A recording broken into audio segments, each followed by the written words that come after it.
There we go. Yeah.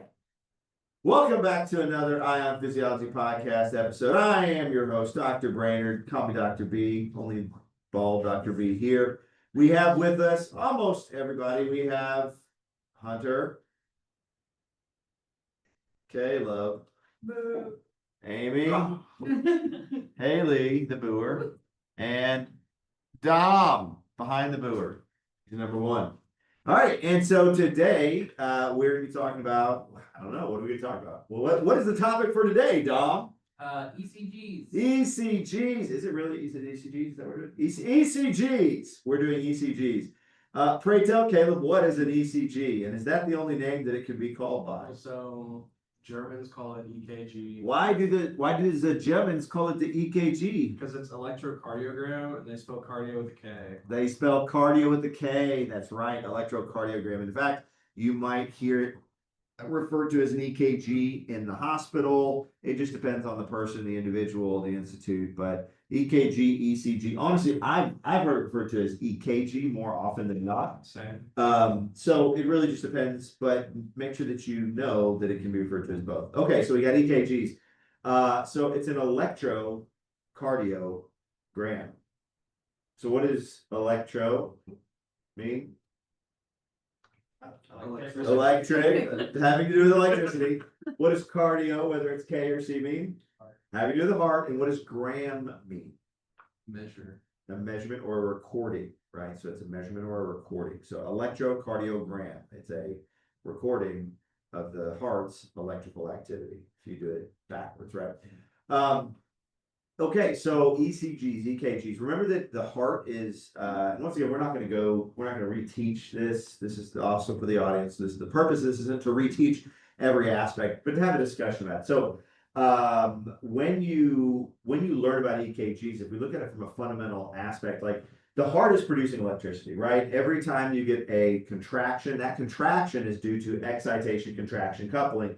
And if you put electrodes on the outside of the body, right, you can detect that electric portion, that excitation. What's that excitation essentially is? It's electric, right? There it is. Somebody caught on it. It's electric. Wait. There it is. There we got it. We got the. No, you got to do the record. So you got to go clubbing more. So not gonna happen. Not gonna happen. So it's you're recording that electric depolarization wave, if you will, through the heart. Now, we're not recording just an action potential of one cell or two cells, or we're actually recording the summation, and that's really important to remember as you guys are studying this. EKGs, we're recording the summation of all the electrical, what are called vectors, right? So a vector is anything that has direction and magnitude, right? Magnitude. All right. I thought you were gonna do this Vector? It's a vector from Despicable Me. That's right, magnitude. Sorry. Direction and magnitude. I should know that. I'm sorry, I should know that. Yeah, I should know that. Watch kids' cartoons more. I am Groot. No, that's sorry. That's But his name is Groot. His name is Groot. no Groot. No. Despicable. No, the despicable name is Groot. That's right. Right, it is Groot. So Hunter's like, can we please? These are a bunch of noobs over here. He's just putting up with us. I love it. I love that. Don't get him started on raw milk. Please. Oh, Moving on to something.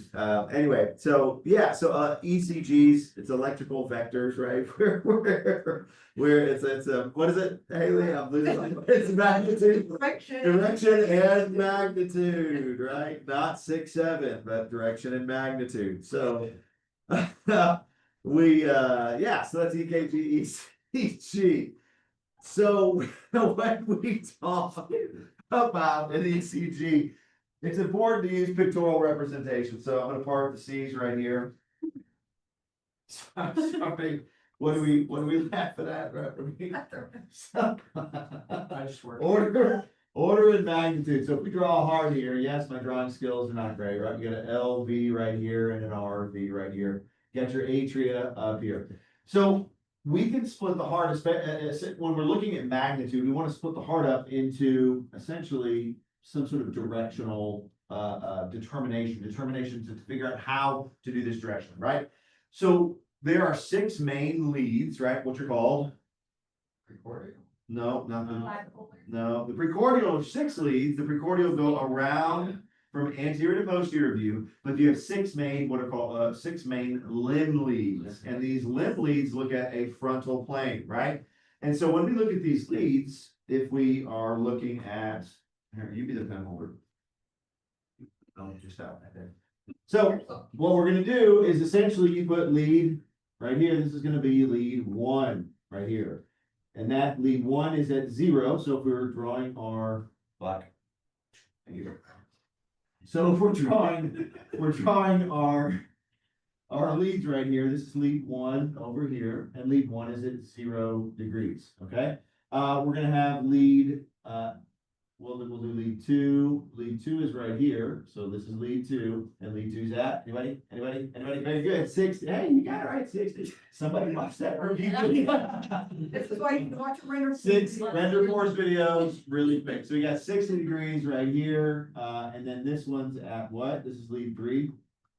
What's it at? Just like 120, very good, 120. And then we're gonna have AVR, so put R up there, but it's AVR and then AVL right here. AVR is at negative 150. And then AVL is at negative 30, okay? So when we look at, you're good, you don't have to keep one up there. That's probably tiring in the arm. When we're looking at the heart, one of the ways that we utilize EKGs are to look at the mean electrical axis, right? The MEA, which is the average of all of the vectors combined, right? Magnitude and direction.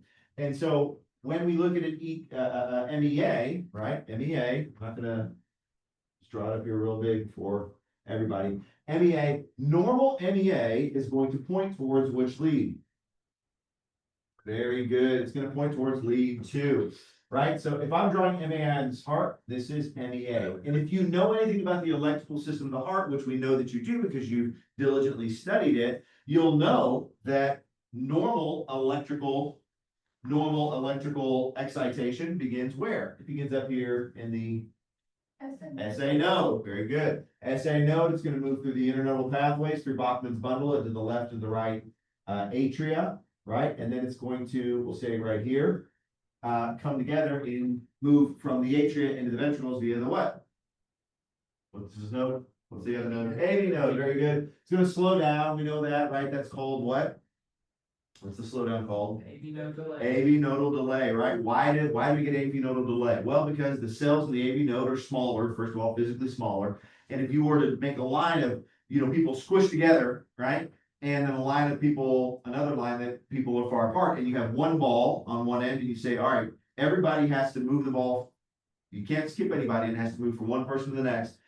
It's going to take longer with the line that has more people in it. So the cells in the AV node are smaller physically, right? They also have fewer gap junctions. So cell to cell communication is going to be lower. And then also the densities of those ion channels that are going to be resulting, or result in the active potentials are less dense. So multiple reasons why we see an AV nodal delay. That's a good thing, right? Why is AV nodal delay a good thing? Anybody? So that we have time to contract the atrium. before- So very good, because the atria, if the atria were going to get in a fight with the ventricles would win every single time, hands down, right? Yes. Whoa, that's hot. Okay, thank you, Caleb. He wears many hats, right? Yeah, so the ventricles are way thicker, they're way stronger, they can generate a lot more pressure every single time. So the only way that we can move blood from the atria to the ventricles, right, this is touching upon what we're going to be going over next week, which is PV loops. The only way that we can move blood from the atria to the ventricles if the ventricles are totally relaxed and the atria are contracting. Now, when we say atria contracting, are they actually contracting the entirety of the time? No. Right? The majority of what we call ventricular filling, when the blood moves from the atria into the ventricles, is actually passive. Okay? It's passive recoil from the atria, right? The atria are stretched, and just like a rubber band, in order for that rubber band to go back or recoil, you don't have to do anything. You just have to relax it, right? Just let it recoil. And that's what's happening with the atria. the atria are just recoiling, right, for about 90% of the time, and you will get active atrial contraction or active atrial systole, but it will only be at the last 10% of the ventricular filling, right? So you might get a little hiccup in pressure there. So when we're looking at EKG, and remember, this is going to be at a very this can get a lot more complicated, but we're doing a surface level, just overarching theme here for you guys when we're talking about EKG.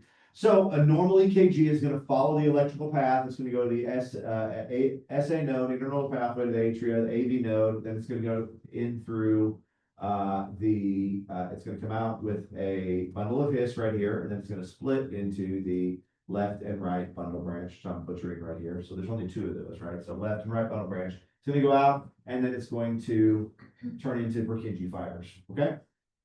But the overall electrical depolarization wave, and remember MEA is referring to a depolarization wave. You don't have an MEA for a repolarization wave. It's just a depolarization wave is what the MEA is referring to. It's going to point towards lead 2. Now, when we have a depolarization wave, I'm going to shift over here. When we have a depolarization wave moving towards an electrode, so if there's an electrode right there, and we have a depolarization wave moving towards it, so if this is your cell, we're going to call this a myocyte, right? And you have a depolarization wave, we're going to draw in blue, and it's moving towards the electrode, right? So this cell is depolarizing, it's moving towards it. What's this electrode going to record? A what? It's going to record a positive deflection. Very good. If you have a depolarization wave moving away from a positive electrode, right? What's it going to record? A negative deflection. Very good. Repolarization is the opposite, right? Repolarization, if I have a repolarization wave moving towards an electrode, it's going to record a negative deflection. If I have a repolarization wave moving away from an electrode, it's going to record a positive deflection. Now, we've also, I want to bring up here, you can have an electrode. It's like right, strong another myocyte right here, square myocyte. And if what are my electrodes in the middle of it, right?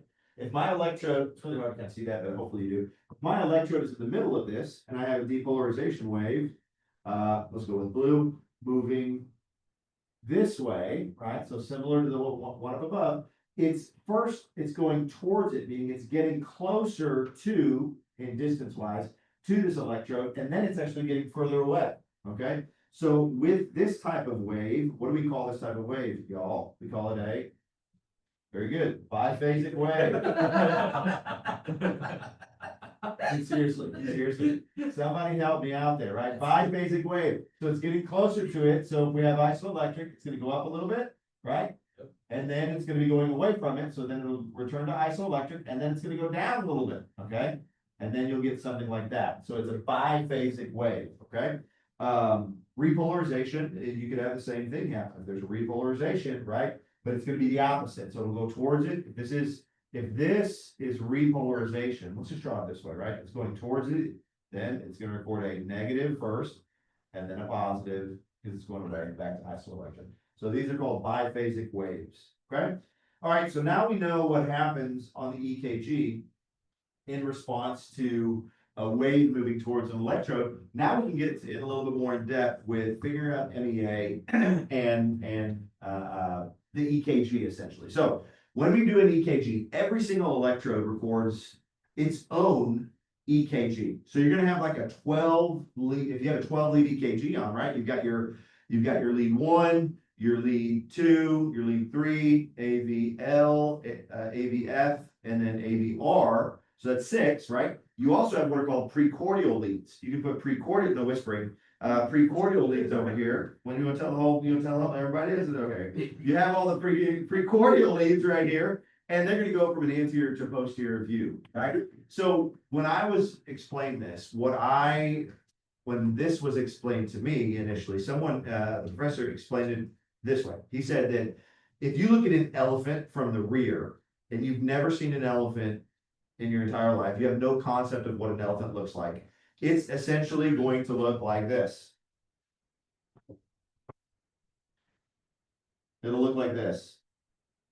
That's what an elephant from the rear looks like. And so if you base your entire interpretation of what an elephant is based off just one picture from the rear, it's not going to really give you much information. But if you take a side view of an elephant, I'm not going to attempt to draw that, and then you take a front view, and then you take So then you get a much more accurate depiction of what an element is, and then you can determine, based on its form, you can determine its function. Based on the EKG, okay, you can tell me stuff about the heart. You can tell me if that person has had a heart attack. You can tell me if that person has increased afterload. Why? Well, how can you do that? Well, if they have increased afterload in the aorta, right, such as hypertension, like the majority of, maybe not majority, but it's what, 40% of those in Kentucky, right, where we're based in U of L, patients have heart disease, right, some form of heart disease. And so the contributing factors to heart disease are diabetes, obesity, and hypertension. So hypertension is very prevalent, right? Very prevalent, especially here in America. And so with hypertension, that's going to increase afterload on the left ventricle, okay? If you increase afterload on the left ventricle, it means that left ventricle is going to have to work harder and to be able to push out the blood into the systemic circulation. What does that mean? It means it's just like any other muscle. You go to the gym, you do curls, what's going to happen? Eventually your biceps and some other muscles, but mainly your biceps, are going to increase in size. They're going to hypertrophy. They're not going to hyperplasia, right? Hyperplasia means increase in cell number. They're going to hypertrophy. They're going to increase in size. Same thing happens to the heart, okay? So listen up. This is how the EKG is going to change. If you have left ventricular hypertrophy due to whatever reason it is, right? Let's say a pathological reason like sustained hypertension, the left free wall and the left ventricle itself, and even the interventricular septum portion of the left ventricle, is going to enlarge. What does that mean? It means that the action potential, right, when those cells do contract in a normal heartbeat, the electrical signal from them is going to be greater, right? So they're going to produce a greater electrical signal because there's more muscle mass on the left side. So no longer will your MEA potentially be pointed at lead 2, which is normal, right? Lead 2. It's going to be skewed over here towards lead 1, or even AVL. Put an R up there. Oh no, that's for that one. So AVL up here. So instead of this blue MEA, maybe you'll have a green MEA like this. Okay. So a green MEA like that, because you've got now left ventricular hypertrophy. Now, it's not always pathological, right? Sometimes you might see this, an MEA shifted over towards lead 1, and it might be physiologic, right? So a trained athlete, their left ventricle is going to be hypertrophy to some degree, right? Which means it's larger than someone who's not exercising or a non-athlete. Women who are pregnant, okay, they are pumping more blood out because they're not only pumping blood to their body, but also to the baby, right? And so that means that their left ventricle will actually hypertrophy. Now, those aren't considered pathological hypertrophies. Those are considered physiologic cardiovascular hypertrophy. So there are aspects that can skew this MEA that are physiologic. Another pathologic reason, right? So if you have right ventricular afterload, y'all, what could potentially increase your right ventricular afterload? Where does the right ventricle pump its blood? Pulmonary artery, and that goes to the lungs, right? So if you have pulmonary artery hypertension, right, high blood pressure in the pulmonary arteries, that high blood pressure is essentially the same thing as aortic hypertension, right? It's going to increase the afterload, that is the force that the heart has to beat against in order to eject blood or overcome in order to eject blood. And so you're going to get right ventricular hypertrophy if this is, not taken care of with lifestyle change or with medication or anything else, right? So then you'll get right ventricular hypertrophy. And which way will the MEA skew then? It'll skew to the right. Very good. And so we have these sort of deviations from normal, and they can be, if we break it up into the quadrants, right? So if we break it up in here, you've got what's called a normal axis. So this right here in green is normal axis. This right here in blue up top, anything in this upper right quadrant right here, that's called left axis deviation. So if the MEA lands up there, that's left axis deviation. Let's go with orange. Sure, why not? That's weird. Orange. Yeah, we'll try it. It's a weird one. Make sure you guys dry erase. Just making sure. So orange right here will be a right axis deviation. Rad. And then up top, if it's in the upper left quadrant, You messed something up. yeah, something's messed up. That's called an indeterminate axis. indeterminate axis or an extreme right axis deviation, okay? So that is when the MEA is total opposite of what it should be. So check your leads, make sure that you've got it placed correctly. But anyway, so that is a kind of a brief, very brief tutorial overview of what's happening with MEA, with a EKG. EKGs are incredibly diagnostic. One of the best things about them is they're non-invasive, right? The skin is not punctured in order to get all of this data. And yet you can figure out if this person has had left ventricular hypertrophy, right ventricular hypertrophy. You can figure out if they've had a heart attack, right? That's going to skew the MEA. It's going to skew the EKG. The EKG itself will give you tons of information. You can even detect ischemia, right? So no heart attack yet, but even just the beginning times of ischemia, you'll actually get a peaked T wave or an inverted T wave when you get ischemia. Ischemia that is transient, that is more translating or transforming, moving over towards more permanent damage. You're going to get what's called an ST segment elevation, and that also is the tombstone, right? Because that's actually where you're moving into more permanent damage. If you survive the heart attack, you're going to have very, very large Q waves. So that's one hallmark of that. So what else did I not go over that you guys have questions with, or what else do you want to talk I about? mean, something I was gonna mention because you brought up like, Get here, get in here, get in here. because he brought up arrhythmias and other conditions. I'm right here. You don't say he. Well, I'm letting. Brought up arrhythmias. Okay, Yeah, there. brought up arrhythmias and brought up like other conditions that can be seen by an EKG. In your all's modules, you actually have like diagrams of an EKG reading that showcase each of those. So you should go back and look at those and understand. Oh yeah. Oh yeah, let's talk about the actual EKG. What does it look like? So I didn't get to draw, I just wanted him to start. that's great. No, because that's what you're great. So wanted me to we'll do it, start. right? I wanted him to start So drawing. I'm the gonna erase background. this. Talking. I'm gonna erase this, and then we'll talk about normal. Yeah, so while he's erasing, Yeah, go ahead, talk just to in your actual modules, you have actual EKG strips that show this. Just like with what we were talking about MEA, it also shows the EKG deflection representing each of those. So definitely make sure to go back and either flashcard those EKG strips to like flip over and be like, okay, this is a right X deviation. Because what you will see on an exam or a quiz is going to be a photo of an EKG strip, and it's going to say, what can you gather about the patient from this EKG strip? Or it might be the opposite, where we say a patient has right axis deviation. Which of these EKG strips most likely represents that condition? So right behind us, he's drawn out the normal EKG, which is just going through the PQRS complex T wave. And that's what you see in like a normal sinus rhythm. But then you have different actual patterns, whether it be increase in lengths, decrease in lengths for all kinds of conditions that you'll see in your module. Yeah, and so just to briefly go over this, we got a P wave, which represents what? Atrial depolarization. Atrial depolarization. So when we say that, what do we mean? Well, we mean that we have an electrode, right? And that electrode is sensing the electrical discharge from the atria depolarizing when the SA node depolarizes and sends that action potential wave throughout the both the right and the left atria, right? So that is what we're sensing, or not we, but the electrode is picking up, if you will, the electrical discharge from that atrial depolarization. QRS complex is what? Ventricular.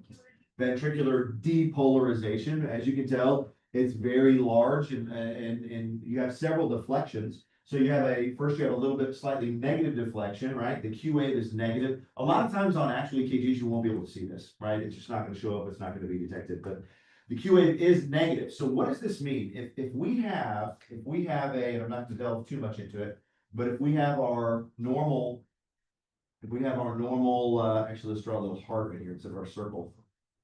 Wish I had an eraser. Oh. Epic failure, right? So if we have our heart here, right? What's happening is we get a positive. Like, why is the P wave positive? Well, the P wave is positive because remember, normal MEA points at lead 2. So we put lead 2 down here. Here's lead 1 over here, and AVF, and lead 3 and AVL. But it's normally going to point towards 2. So what's happening is essentially when the SA node depolarizes, we get a depolarization wave this way, this way, this way, this way, a lot of this way, this way, this way. So it's going to be in the general direction of lead 2. And we just said, when a depolarization wave moves towards a positive electrode, you get a what? A positive deflection, right? So we get positive deflection, and that's what we're seeing. That's why the P wave is positive, it's not negative, okay? Now, why is the Q wave negative, right? So you might not go over this much, but remember that the left bundle branch is a little bit bigger, okay, than the right bundle branch. And what's happening is you actually get small, I'll draw it in red here, you get small electrical vectors, right? That are actually pointing away from lead 2. So it's pointing, even though it's moving towards the apex of the heart, they're still pointing away from lead 2 because the left bundle branch is depolarized, right? While the right bundle branch is not depolarized. That causes an electrical vector that points towards the positive. Electrical vectors always point towards the positive. And so you're going to get something like this, and then it'll go like this, and then it'll correct itself. And then you'll get a massive depolarization waves like this, moving towards lead 2 essentially. So that's why the QA is negative, because it's the interventricular septum depolarization. And then you get a massive positive R wave. That's where the bulk of the ventricle is getting depolarized towards lead 2. And then you get a negative S wave. Why is negative? Well, because you get the free wall. This is the way that the electrical wave action potential is conducted. It's actually moving now away from lead 2. And then over here, it's moving this way, which is away from lead 2, which is why you get a pretty significant S wave, okay? And then what does T wave represent? Ventricular repolarization. Repolarization, right? And we said a repolarization. Well, let me ask you this. If we're still looking at lead 2 and we get repolarization wave that is positive, which way must repolarization be going? Away or towards lead 2? Right. It's going away from lead 2. That's right, because a repolarization wave moving towards an electrode records a negative deflection. A repolarization wave moving away from an electrode records a positive deflection, right? So not only do we see a positive deflection, but the duration, right? If you look at the duration of the T wave, which represents ventricular repolarization, it's actually, and I don't have it drawn up here, great. This should actually be squished in a little bit more, this tightened QRS complex. The T wave actually takes longer. It's like 0.45. Longer, much longer in duration than the QRS complex, right? And that is because depolarization is a coordinated, fast, succinct event, whereas repolarization is a little more chaotic and a little bit more dispersed. It is not really coordinated, okay? All right, so one thing we're missing is, what are we missing here? What wave do we not see? We see atrial depolarization, ventricular depolarization, ventricular repolarization. What are we missing? Atrial repolarization. Atrial repolarization, where is it? It's masked, very good, Haley, it's masked behind the QRS complex. The QRS complex, or ventricular depolarization, is so robust, so large in magnitude on an electrical scale, that it actually is, magnitude and direction, right? Is that it actually it's there, we just can't detect it. Hunter, do you concur? I do. Hunter concurs, very good. All right, moving on. So that's a normal EKG. And we've talked, so Caleb, why don't you come up here and talk some about pathologies? Right? Like with arrhythmias? Yeah. Hit up some of the arrhythmias. I've been talking for a Well, while. while Caleb is thinking and getting ready for that, can we take a moment to thank our sponsors? Oh, yes, great. Go ahead. And Haley, take it away and thank our Today. sponsors. This episode is sponsored by Bundle Branch Burritos with the motto, left to right, we'll wrap it tight and deliver conduction with flavor. Bundle Branch Burritos. Thank you. Get your burritos today. Yeah, thank you, Bundle Branch Burritos. I love it. Okay, Caleb. Wait, Wait. we only have one sponsor? Oh, you want We me to lose? you want me to do both sponsors? Well, we only have two. You want, well, I have a bunch. Oh, well, We're sponsored by everybody in the area. get your Bundle Branch Burrito today, right? Sponsored by Flatline Coffee Company. Flatline coffee. This is what I'm drinking now. It's delicious. Yeah, our roast will jolt your heart back into sinus rhythm. Ha ha ha ha ha ha ha. Yes, very good. Thank you to Bundle Branch Burritos and coffee. Flatline coffee. All right, very good. All right, Caleb, go ahead and talk to us about what you're gonna talk to us. All right, so when we're looking at an actual EKG strip, you can tell certain pathologies just by measuring it. I know that online, it's gonna be like over your exams or quizzes, you might have to measure the individual blocks. If you're in a clinical setting, they actually have like a ruler you can digitally put over it to measure it. But essentially, when we're going through an EKG, you have to think about that map we just led you through about where each and every process is occurring to understand what actually will have like an electrical block or whether something will have something inhibiting that actual portion of the EKG. Oh, so very first portion, when we're talking about the P wave, if there's any growth in the length between the end of, between the P wave leading into the QRS complex, that's going to have to do with an AV block or an AV nodal block. So when we're talking about the P wave, there's different types of AV blocks. There's the first degree, second degree, and then there's like 2 different types of second degree. And those are all showcased in your modules as well for you to see actual EKG strips of it. But when we're talking about the P wave, anything increasing the length between these two from, I believe it's 0.10, right? 0.10? Yeah, 0.10 is going to indicate some kind of AV block because as we talked about, this is going to be that atrial depolarization. So if there's an increase in that length of time, you know that something's happening in that actual electrical conduction pathway. And it's called the what? It's called the PR interval. Yes, PR. Right. So the PR interval is what you're looking at. So tell us about some heart blocks. So we have our first degree PR interval or AV block increase, and so that's just going to be an increase past to 0.10.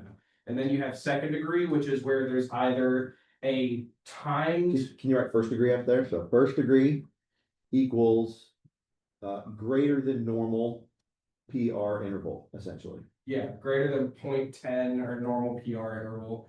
And then you have second degree, which is actually 2 different types. We talk about the second degree, and then we talk about like a Mobitz second degree. Mobitz type 1 and Mobitz type 2. Yeah. So Mobitz type 1 is, do you remember?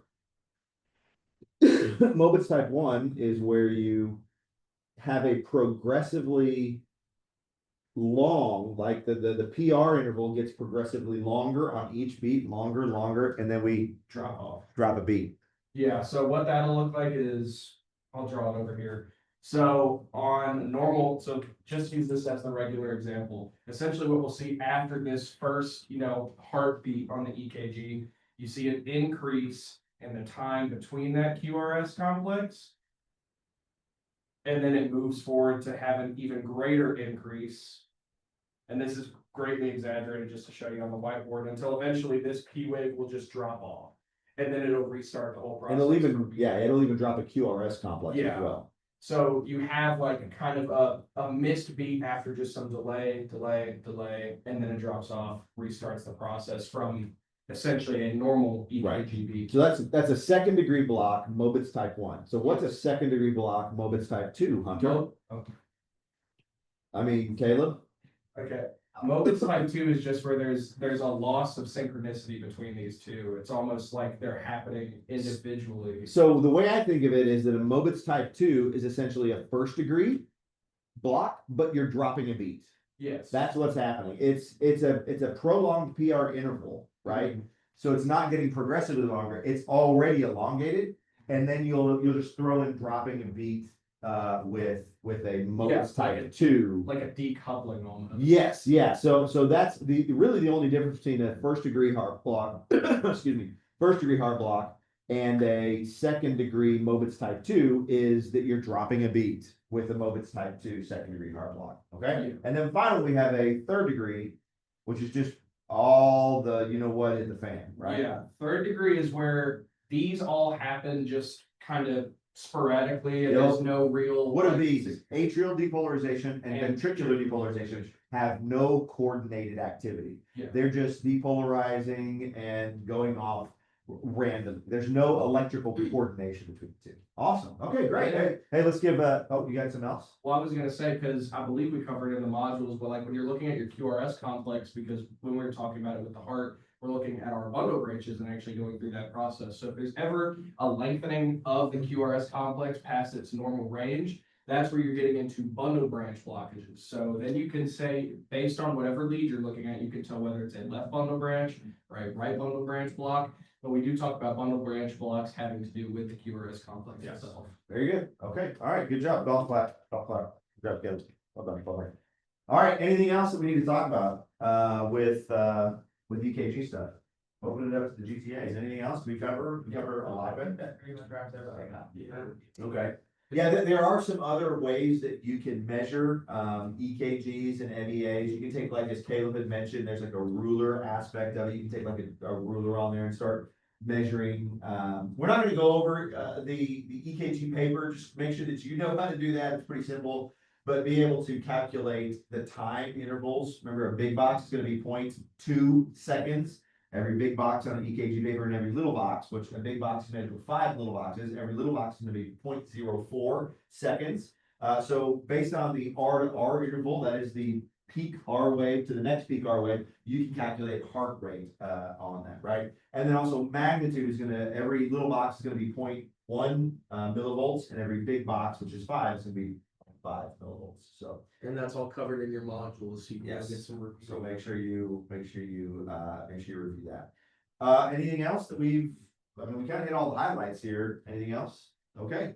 All right. Remember, please do send us in your questions, comments, or snide remarks. We are happy to help anytime. So let us know. But we do need to know so that we can focus in on areas where you all are struggling with, or that you want more information, because we want to make sure that this is as straightforward and clear as possible. Remember, do not memorize. Any fool can know. The point is to understand, right?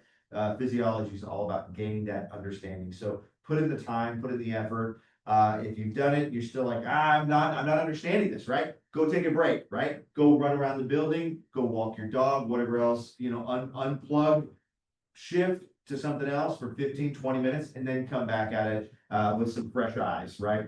And then hopefully it'll work. And then also reach out to your GTAs. We are here to help. Reach out to me. We are here to help. We want you all to succeed and want the best for you. So, especially Hunter, he wants the best for you. So, he says yes. You can't see him, but he says yes. He is affirming that statement. All right, y'all. As always, stay cool, stay in school, and don't do drugs. We'll see you next time. Bye.